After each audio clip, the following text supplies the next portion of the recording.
There have been many mystical orders that claim to possess ancient esoteric knowledge that has survived until the modern day, guarded by secret societies that allegedly utilize these occult secrets for supposed physical vitality, psychic endowment, spiritual enlightenment, and establishing a political agenda. Most, if not all of these orders, trace their origins to the ancient Aryan Magi of Mesopotamia, which is where we get the modern word for magician, and whose esoteric practices were said to have been passed down since the mythical times of Atlantis.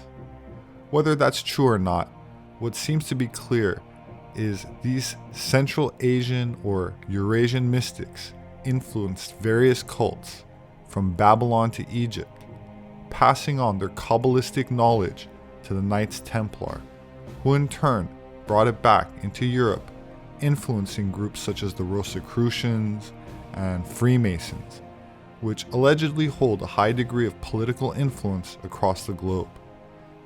One of the lesser-known secret societies which held a considerable amount of influence in the 18th century Europe was called the Asiatic Brethren, started in Vienna, Austria.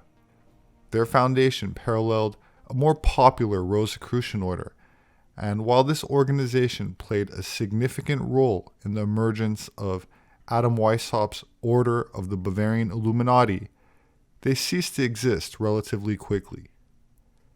The Asiatic Brethren has been one of the critical forerunners of the Golden Dawn and many of its descendants, as well as to be an influential force on occult practitioners such as ceremonial magician Eliphas Levi and P.B. Randolph, who introduced the principles of erotic alchemy to North America, establishing the earliest known Rosicrucian order in the United States.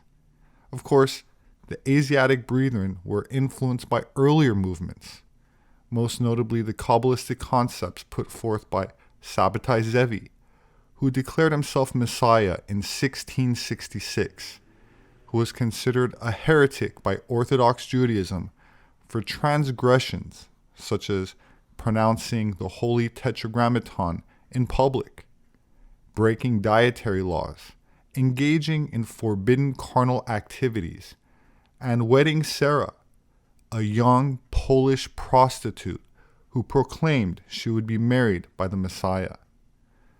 Sabbatai's real impact and charisma stemmed from the divine acts which he performed, often just after emerging from the dark night of depression or after having sung psalms for hours in a seeming trance-like state of emotional bliss.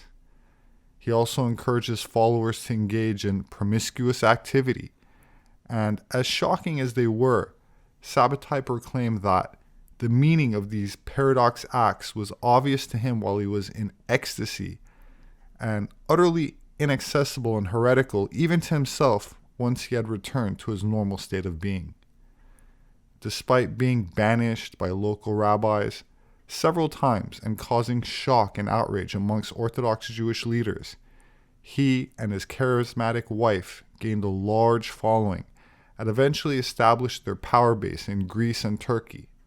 From there, his influence grew further and quickly spread all across Europe. Sabbatai ended up in imprisonment under the Ottoman Sultan, who gave him three choices: to subject himself to trial of his divinity, in other words, if the arrows of the Sultan's archers would miss him, his divine status would be proven; second, to be beheaded; or third, to convert to Islam. On the next day, September 16, 1666, which incidentally is also my birthday, Sabbatai came before the Sultan, cast off his Jewish garb, and put a Turkish turban on his head. Thus, his conversion to Islam was accomplished.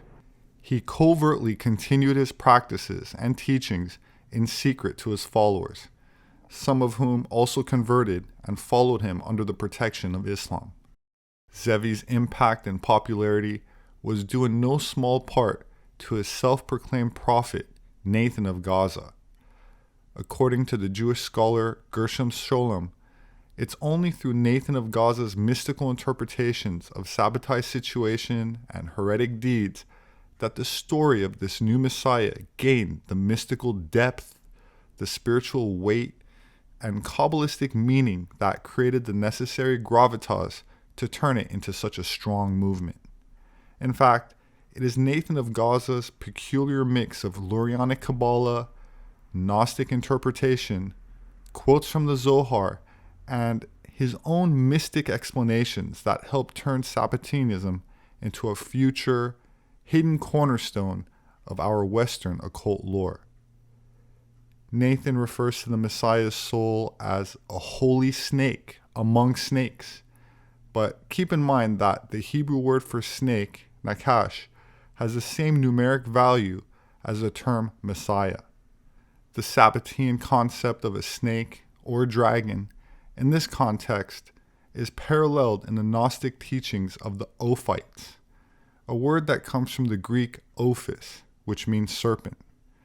They were members of several Gnostic sects that flourished in the Roman Empire during the 2nd century and for several centuries thereafter. These sects' beliefs differed in various ways, but central to them all was a dualistic theology that opposed a purely spiritual supreme being, who was both the origin of the cosmic process and the highest good, to a chaotic and evil material world. To the Ophites, man's dilemma resulted from his being a mixture of these conflicting spiritual and material elements. Only Gnosis, the esoteric knowledge of good and evil, can redeem man from the bonds of matter and make him aware of the unknown God who is the true source of all being. In their interpretation of the Garden of Eden story, the forbidden fruit was symbolic of the orgasm, and the serpent's temptation was to harness and transmute the sexual energy through esoteric tantric practice, rather than always expelling one's life force in a conventional climax that results in physical procreation. The Ophites regarded the Jehovah of the Old Testament as merely a demiurge or subordinate entity who had created the material world. They attached special importance to the serpent in the biblical book of Genesis because he had enabled man to obtain the all-important knowledge of good and evil that Jehovah had withheld from them. Accordingly, the serpent was a true liberator of mankind, since he first taught men to rebel against Jehovah and seek knowledge of the true, unknown God. The Ophites further regarded Christ as a purely spiritual being who, through his union with the man Jesus, taught the saving gnosis or Sophia, a feminine intuitive aspect of divinity, divine knowledge from within.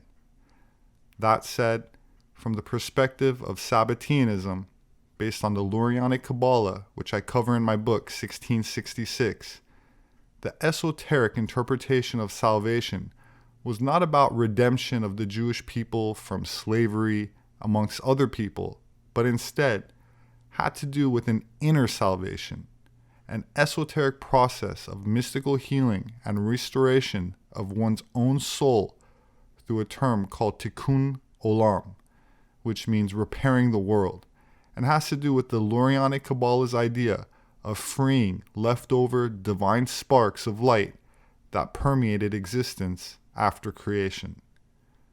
This brings us to Jacob Frank, a Polish-born Jew who 100 years after Sabbatai's death claimed to be his reincarnation. Frank was initiated into the Sabbatian elite, where the highest esoteric secrets were revealed to him that were shared only orally. These occult practices were the basis for erotic inner alchemy, tantric practices of energetic transmutation, where carnal lust is converted into spiritual gold, or what is known in the East as chi, prana, ether, vril, or life force energy. Through these techniques, Frank allegedly developed psychic medium skills, through which he allegedly revealed many secrets and mysteries to his followers, continuing the tradition of strange deeds that was so critical for the foundation of Sabbateanism, such as ritualistic orgies, public nudity and affection, and other transgressions. From 1759 to 1760, Frank inspired the mass conversion of his followers into Christianity, following in the footsteps of Sabbatai Zevi's conversion into Islam, infusing this ancient heretical Kabbalistic teaching into the mainstream by establishing sects of Christian Sabbateans. Frank was then arrested and spent the following 12 years in captivity. This began a new and completely unexpected phase of Sabbatean Frankism, where Frank interacted with the cult of the Black Madonna and taught that there was no separation between the Messiah, God, and Shekinah, which is a word that implies the dwelling place or divine presence of God, such as the burning bush or the pillar of fire in the Bible. But in Hebrew, it is a feminine word, and in this context means the divine feminine presence of God, or in other words, goddess, the mystical embodiment of the feminine, or God's bride, implying that female sexuality was a doorway to higher states through which one can commune with the divine. That said, Frank taught that the Messiah was female, and that the Virgin Mary and Messiah were essentially the same principle, a concept which has its roots in ancient Babylon and initially found its way into Europe via the Templars. To put it into a nutshell, unlike Christianity, Frankism was not about a male god who took a human body upon himself through a human woman, but about a feminine goddess who acquired a human form. Frank appropriated elements of Catholic Mariology, but departed from Christian doctrine in two crucial respects. He claimed that the maiden was an element of the Godhead, and he declared that she was actually present in the Black Madonna icon. When Frank was finally released from captivity in 1772, he had regained a large fellowship and was again recognized as one of the most important Sabbatean leaders in Europe. However, in truth, he had moved on from many of the original teachings of Sabbatai Zevi and founded his own female cult of divine worship, as well as a strong outer circle of military defense. While in 1750s and 1760s, Frankism was first perceived as a sect within Judaism, and then as a movement on the border between Judaism and Christianity, its expansion in 1770s and 1780s was defined by the reformulation of its tenets in terms of something that can best be called a secret society. Jacob Frank then moved in with his Sabbatean cousin in the Bohemian section of the Czech Republic, renowned for her physical beauty, and encountered her son, Moses Debrushka, who was 18 at the time and a Sabbatean from birth, who went on to become a founding member of the sect known as the Asiatic Brethren that I mentioned earlier. Frank developed strong connections into the Masonic communities of Vienna, as well as into Germany. Freemasons and secret societies during this period were interested in rediscovering the ancient wisdom and purported truth hidden in the Jewish or Kabbalistic mystery tradition, which the Knights Templar brought into Europe from their time in the Middle East. Esoteric knowledge that was passed down by the Magi, veiled by the European alchemists, and orally transmitted by the Gnostics and mystics. Jacob Frank also taught the mystery of Edom, which means red in Hebrew, and is in reference to the Edomites, a largely red-haired demographic that was converted into Judaism in the 2nd century BC, and I covered in my video called Magicians of the Temple. Which brings us to the Rothschilds, which translates to Red Shield in German, who financed and formed, along with Adam Weishaupt and Jacob Frank, the Order of the Illuminati. After Jacob Frank passed away, lodges of the Asiatic Brethren were formed in Vienna in 1781, and then in Prague, Hamburg, Berlin, and Frankfurt, where many powerful members were among their ranks, including the future King of Prussia, Frederick Wilhelm II. This order has spread from Italy to Russia already. The ruling heads of this order were unknown until 1788. They refer to Masonry as their basis. They even call it its nursery of their entire system. Their gatherings they call Melchizedek lodges, and offer their services to include Jews, Turks, Persians, and Armenians. The order's teachings include how to govern the spirits by breaking the 7 seals, and one is taught how to produce miracle cures and how to create gold. The order expects blind faith and blind obedience. Its regulations are the true teaching of the sons of Loyola. Incidentally, Ignatius of Loyola was the Basque founder of the religious order of the Society of Jesus, also known as the Jesuit order. Independent from the Freemasons and Rosicrucians of the time, the Asiatic Brotherhood claimed a similar ancient lineage to the East in association with the Templars.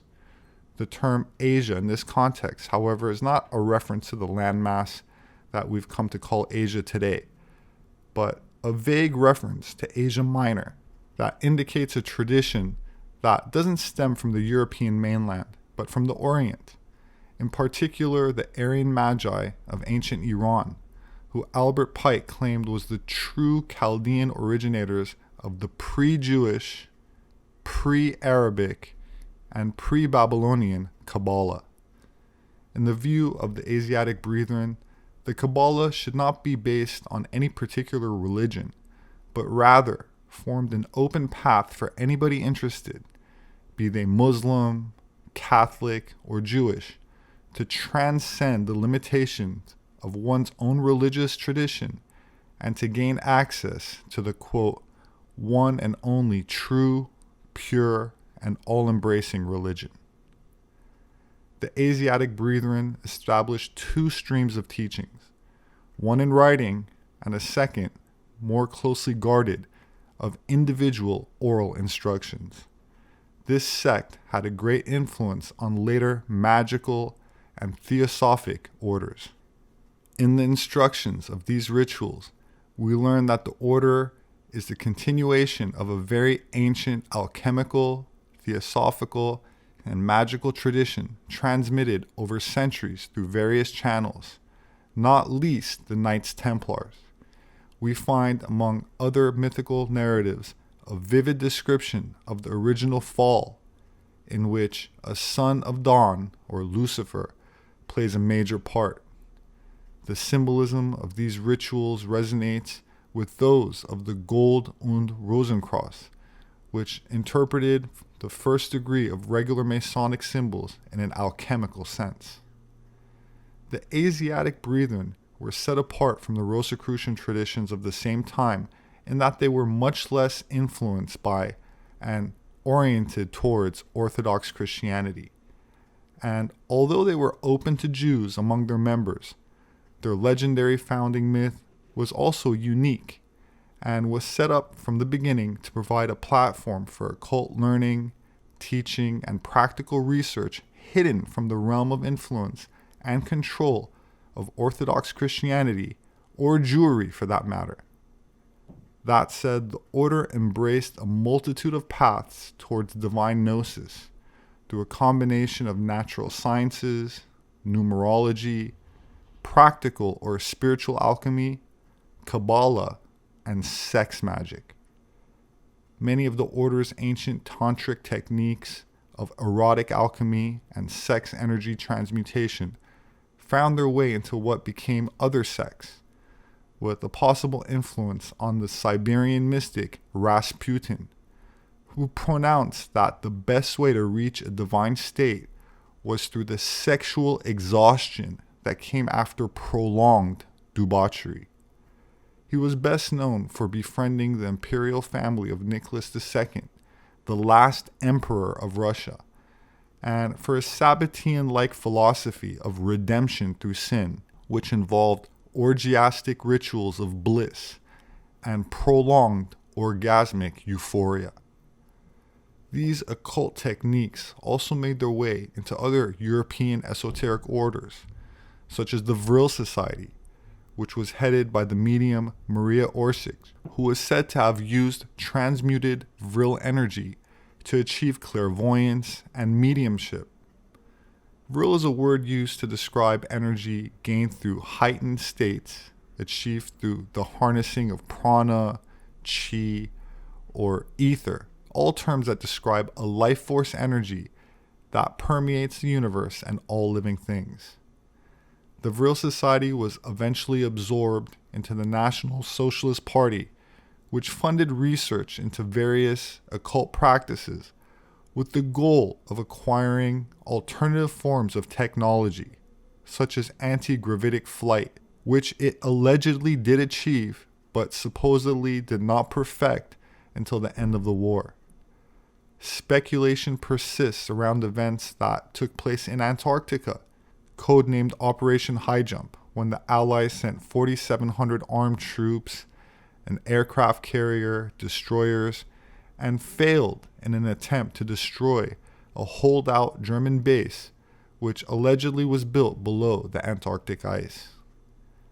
Traces of this occult influence could also be seen in the writings of the notorious sex magician Aleister Crowley, the teachings of Taoist practitioner Montauk Chia, and the alchemical techniques put forth by Samuel Ein Wyor. The point being that the esoteric information itself does not seem to subscribe to any one type of political or moral philosophy, but seems to resemble the theme in the movie Star Wars, where the Force was the same mystical energy used by the protagonist Jedi Knights as was used by the dark side. The Force itself was not considered good or evil, but was more like an element of nature that can be harnessed for either, depending on the practitioner.